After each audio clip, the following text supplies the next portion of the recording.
APPSC నిర్వహించిన group 2 screening పరీక్ష ప్రశాంతంగా ముగిసింది. 4,83,000 మందికి పైగా పరీక్షకు హాజరయ్యారని అధికారులు వెల్లడించారు. ఫలితాలు మార్చి నెలాఖరు నాటికి విడుదల చేసి మే 20, 21 తేదీల్లో మెయిన్స్ నిర్వహిస్తామని స్పష్టం చేశారు. ఏపీపీఎస్సీ నిర్వహించిన స్క్రీనింగ్ పరీక్ష రాష్ట్ర వ్యాప్తంగా ప్రశాంతంగా ముగిసింది. 1300 కేంద్రాల్లో పరీక్షలు జరిగాయి. నిర్ణీత సమయం 9 గంటల 45 నిమిషాల తర్వాత కేంద్రాలకు వచ్చిన అభ్యర్థులను అనుమతించలేదు. విద్యార్థులు ఇబ్బంది పడకుండా పరీక్షా కేంద్రాల్లో మంచినీరు, విద్యుత్ సౌకర్యం కల్పించారు. వికలాంగుల కోసం అధికారులు ప్రత్యేక ఏర్పాట్లు చేశారు. కడప జిల్లాలో 678 కేంద్రాల్లో 34,334 మంది అభ్యర్థులు పరీక్ష రాశారు. కర్నూలు జిల్లాలో కట్టుదిట్టమైన ఏర్పాట్ల మధ్య 152 కేంద్రాల్లో పరీక్షలు జరిగాయి. కేంద్రాల వద్ద పోలీసులు 144 సెక్షన్ అమలు చేశారు. నిమిషం ఆలస్యమైనా పరీక్షకు అనుమతించలేదు.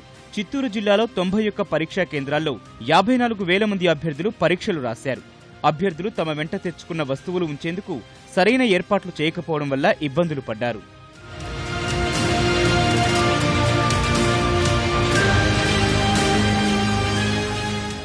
నెల్లూరు జిల్లాలో 84 పరీక్షా కేంద్రాల్లో 33,157 మంది అభ్యర్థులు పరీక్ష రాశారు. 9 గంటల 45 నిమిషాల తర్వాత పరీక్షా కేంద్రాలకు వచ్చిన వారిని అధికారులు వెనక్కి పంపారు. ప్రకాశం జిల్లా వ్యాప్తంగా పరీక్ష ప్రశాంతంగా జరిగింది. ఒంగోలులో కట్టుదిట్టమైన ఏర్పాట్లు చేశారు. కొన్ని చోట్ల అభ్యర్థులు పరీక్షా కేంద్రాలకు వెళ్లేందుకు బస్సులు లేక ఇబ్బంది పడ్డారు. పరీక్షా కేంద్రాల బయట పసిపిల్లలతో ఎండలో ఇబ్బంది పడుతున్న అభ్యర్థులకు పోలీసులు ఆశ్రయం కల్పించి సేవాభావం చాటుకున్నారు. దివ్యాంగులు ఏర్పాట్ల పట్ల సంతోషం వ్యక్తం చేశారు. గుంటూరు జిల్లాలో 53,200 మంది అభ్యర్థులు పరీక్ష రాశారు. కృష్ణా జిల్లాలో ప్రశాంతంగా అభ్యర్థులు పరీక్ష రాశారు. పశ్చిమ గోదావరి జిల్లాలో 65 పరీక్షా కేంద్రాల్లో 39,000 మంది పరీక్షకు హాజరయ్యారు. తూర్పు గోదావరి జిల్లాలో 64,107 మంది పరీక్షకు హాజరయ్యారు. కాకినాడలో ఏపీపీఎస్సీ చైర్మన్ ఉదయ్ భాస్కర్ పరీక్షా కేంద్రాలను తనిఖీ చేశారు. మెయిన్స్ పరీక్షలో బయోమెట్రిక్ హాజరు విధానం అమలు చేస్తామని తెలిపారు.